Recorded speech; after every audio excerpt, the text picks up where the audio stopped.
Kasabay ng mabilis sa pag-usbong ng artificial intelligence o AI, ang paglakas din ng panawagang gawing mas malinaw sa publiko kung alin ang likha ng tao at gawang AI.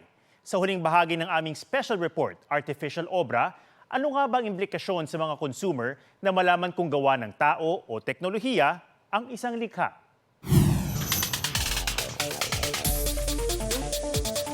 Kanta, obrang pinta, script ng kwento, pati pagdidisenyo.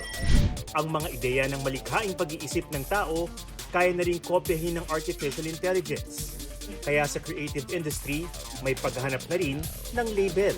Paano ba malalaman at mamarkahan ang isang likha na dugot pawis na gawa ng tao kumpara sa isang produkto ng command sa computer at smartphone?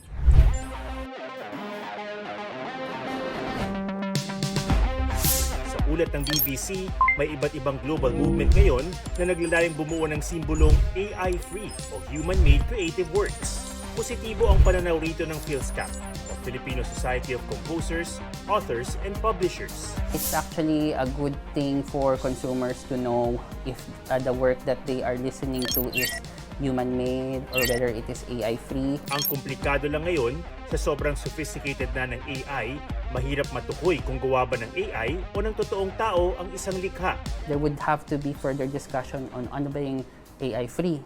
How much AI is AI-free? Or are you saying that it has to be 0%?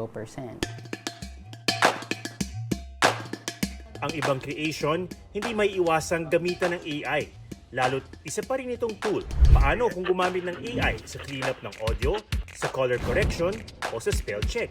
Instead of placing the burden on the human creators to prove the humanity of their work or to subject the humanity of their work to an audit, perhaps you can consider placing the burden instead on the AI developers to make sure that the output that their systems generate actually are traceable, that are marked as generated artificially or manipulated artificially.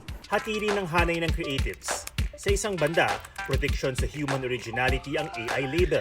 Pero may naniniwalang wala sa tatak ang sukatan ng sining. Para kay Dominic Ligot, isang eksperto sa data ethics at AI education, hindi banta sa sining ang AI. Sa halip, binago nito ang paraan o estilo ng paglikha, gaya ng pag-evolve ng sining at teknolohiya sa kasaysayan.